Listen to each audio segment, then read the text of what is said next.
What if I told you that Sodom and Gomorrah weren't destroyed just because of sexual immorality? What if something much bigger had been hiding in plain sight this whole time? For centuries, this story has been told in a simplistic way: two cities consumed by sin, wiped out because of their wickedness. But what if the real reason went deeper? What if there was something most people overlook when reading this passage? This video isn't just about an ancient story. It's about something far more relevant. Because if Sodom and Gomorrah weren't condemned for the reasons everyone assumes, then what does that mean for us today? We're going to take a fresh look at this story, uncovering the hidden sins that led to the destruction of these cities and what they reveal about the world we live in. What was really happening in Sodom? And are we, without realizing it, making the same mistakes? The answer may be more unsettling than you think. Sodom and Gomorrah. Two names that have become synonymous with wickedness. But what if I told you these cities weren't just places of corruption, they were centers of wealth, influence, and prosperity? Historians and biblical scholars suggest that Sodom and its neighboring cities were thriving in ways that made them the envy of surrounding nations. Positioned in a fertile region, they had abundant resources, trade routes, and economic power. The people of Sodom didn't live in ruins or poverty, they lived in luxury. Imagine a city where businesses flourished, where the markets were filled with the finest goods, and where comfort was the norm. To an outsider, Sodom might have seemed like the pinnacle of success. But beneath this wealth, something was deeply wrong. Neighboring regions knew about Sodom's reputation. Not just for their indulgences, but for their arrogance, their cruelty, and their complete disregard for those in need. Instead of using their prosperity to uplift others, they used it to serve only themselves. And here's where it gets interesting: does this sound familiar? A society drowning in wealth but blind to its own downfall. A place where comfort leads to complacency, and where self-indulgence takes priority over compassion. We like to think we've come a long way since ancient times. But are we really that different from Sodom? Or are we walking the same path without even realizing it? For centuries, people have pointed to one reason for Sodom's destruction: sexual immorality. But what if that wasn't the full story? What if the real sins of Sodom were something much deeper, something that speaks directly to our world today? In Ezekiel 16 verse 49, God himself reveals what led to their downfall. Now this was the sin of your sister Sodom: she and her daughters were arrogant, overfed, and unconcerned, they did not help the poor and needy. This verse changes everything. It wasn't just about one specific sin, it was about a mindset, a way of life that had corrupted the entire city. Pride. Gluttony. A lack of compassion. Sodom wasn't destroyed just because of immorality, it was condemned because it had become a city of selfishness and indifference. The people lived in excess while ignoring the suffering around them. They had everything they needed but refused to help those in need. Let's break this down. Arrogant, the people of Sodom believed they were untouchable. Their wealth and success made them feel superior to others. They looked down on those who had less, as if poverty was a personal failure rather than a reality of life. Overfed, they indulged in their own pleasure without restraint. Food, luxury, entertainment, they had it all, but instead of using their abundance to help others, they used it only for themselves. Unconcerned, this is perhaps the most chilling part. It wasn't just that they were sinful, it's that they didn't care. They saw suffering, injustice, and need, and they turned away. Does this sound familiar? A society drowning in wealth but blind to its own downfall. A culture where comfort leads to complacency, and where self-indulgence takes priority over compassion. Many focus only on Genesis 19, which describes the final night of Sodom. That chapter details horrifying acts of violence, where a mob surrounds Lot's home, demanding to assault the visitors staying with him. But here's the key: those acts were symptoms of a much greater disease. A culture built on arrogance, greed, and cruelty. A place where hospitality, a sacred value in the ancient world, had been completely abandoned. In biblical times, hospitality wasn't just about being polite, it was about survival. The world was harsh, and travelers relied on the kindness of strangers for food, water, and shelter. To refuse hospitality was to reject human decency itself. But in Sodom, kindness had been replaced with hostility. Instead of welcoming outsiders, they sought to dominate and abuse them. This wasn't just wickedness, it was a complete rejection of everything God intended for humanity. That's why the Bible repeatedly uses Sodom as a warning. Not just about immorality, but about inhumanity. About what happens when a society becomes so obsessed with itself that it forgets to care for others. God's judgment didn't come out of nowhere. He didn't destroy Sodom on a whim. Genesis 18 tells us that the outcry against Sodom was so great that God himself came to investigate. This means that people, perhaps the poor, the abused, the mistreated, were crying out for justice. And God heard them. And yet, even in the face of their wickedness, God was willing to show mercy. He allowed Abraham to intercede, promising that if even 10 righteous people could be found, he would spare the entire city. But there weren't even 10. That's how far Sodom had fallen. Their sins weren't just individual acts, they were a way of life, a culture that had become so corrupt that there was no turning back. Here's where things get uncomfortable. If Sodom was judged for its pride, excess, and lack of concern for others, then what does that mean for us? Think about it. We live in a time of unmatched wealth and technology. We have more food than we can eat, more comfort than any generation before us. And yet, how often do we turn away from those in need? How often do we hear about suffering and do nothing? How many times have we let arrogance blind us, assuming that success is our own doing while ignoring the struggles of others? Sodom wasn't destroyed because they were evil beyond redemption. They were destroyed because they ignored the warning signs. They believed their prosperity would last forever, that their power made them untouchable. But judgment came. And the same patterns that led to their downfall? We see them everywhere today. This isn't just a history lesson, it's a warning. If God judged Sodom for their pride, gluttony, and lack of compassion, what would he say about us? Sodom was doomed. The cries of the oppressed had reached heaven, and judgment was coming.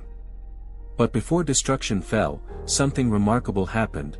Abraham, the friend of God, dared to bargain with the Almighty. Genesis 18 gives us a rare glimpse into a conversation between a man and God. As the Lord revealed his plan to destroy Sodom, Abraham stepped forward and pleaded for mercy. Will you sweep away the righteous with the wicked? Genesis 18 verse 23. This was a bold question. Abraham wasn't just asking for clarity, he was challenging God's justice. What if there were good people in the city? Would they perish alongside the wicked? And then, Abraham did something unexpected. He started to negotiate. Abraham asked, if there are 50 righteous people in the city, will you spare it? God agreed. Encouraged, Abraham lowered the number, 45, 40, 30, 20. Each time, God said yes. Finally, Abraham reached his last request. What if only 10 can be found there? Genesis 18 verse 32. And God responded, for the sake of 10, I will not destroy it. This moment is profound. It shows us that God is not eager to destroy, he is eager to show mercy. He was willing to spare an entire city for the sake of a small faithful remnant. But as history shows, even 10 righteous people could not be found. This conversation reveals something crucial about God's character. He is both merciful and just. He listens. He is patient. But he will not ignore evil forever. The destruction of Sodom wasn't an impulsive act, it was the final response to a city that had sealed its own fate. Even so, God gave every opportunity for them to turn back. He sent warnings. He listened to intercession. But in the end, justice had to come. What can we learn from Abraham's plea? God values intercession. Abraham stood in the gap for people who didn't even know judgment was coming. This tells us that prayer matters, it can change history. God's justice is always fair. He was willing to spare the wicked for the sake of a few righteous people, proving that his judgments are never reckless. Mercy has a limit. There comes a point when ignoring God's warnings leads to destruction. If Abraham were alive today, what would he pray for? Would he plead for our cities, our nations? Would he ask God to hold back judgment one more time? And if God agreed, if he said, "I will spare this place if I find 10 righteous people," would there be enough? Would we be among them? Sodom and Gomorrah were destroyed thousands of years ago, yet their story still carries an urgent warning. Because if their downfall was caused by pride, gluttony, and a lack of compassion, then we need to ask ourselves, are we any different today? Look around. We live in an age of unprecedented wealth, yet poverty and hunger still exist. People chase luxury and self-indulgence while ignoring those in need. Instead of using our abundance to help others, we hoard it, just like the people of Sodom. We see pride everywhere, nations, corporations, and individuals believing they are untouchable, above correction, beyond judgment. The same arrogance that led Sodom to believe they could continue in sin without consequence is the same arrogance we see in our world today. And then there's indifference. Perhaps the greatest sin of all. How easy is it to scroll past suffering? To see injustice and do nothing? To be so consumed with ourselves that we don't even notice the needs around us? The people of Sodom weren't just guilty of what they did, they were guilty of what they ignored. Think about this, Sodom was prosperous, powerful, and seemingly secure. If you had visited before its destruction, you wouldn't have seen a city on the verge of collapse. You would have seen success, comfort, indulgence. But that was exactly the problem. Their prosperity made them complacent. Their security made them blind. Their comfort made them forget that justice was coming. And isn't that exactly where we are today? History has a way of repeating itself. Great civilizations rise, only to collapse when they believe they are too powerful to fall. Rome, Babylon, Sodom. And now, us. We assume we have time. That we can continue down the same path without consequence. But the Bible warns us. These things happened to them as examples and were written down as warnings for us. 1 Corinthians 10 verse 11. The sins of Sodom were not unique to them. They are human sins, sins we see in every generation. The only question is, are we paying attention? Sodom didn't fall overnight. Their destruction wasn't random. It was the result of years of decay, years of ignoring the truth. The people thought they were safe. They assumed tomorrow would be just like today. Until it wasn't. In Luke 17 verses 28 to 30, Jesus himself compares the days of Sodom to the days before his return. People were eating, drinking, buying, selling, planting, and building. But the day Lot left Sodom, fire and sulfur rained down from heaven and destroyed them all. It will be just like this on the day the Son of Man is revealed. Did you catch that? They were living life as usual, eating, drinking, working. No one expected the end to come. Until it did. And that is the terrifying reality. Judgment doesn't always come with a warning. Sometimes, it comes when we least expect it. If we are repeating the sins of Sodom, then we must ask, what happens next? Are we willing to change? Or will we ignore the warning signs, just like they did? The story of Sodom and Gomorrah isn't just about ancient history. It's a mirror.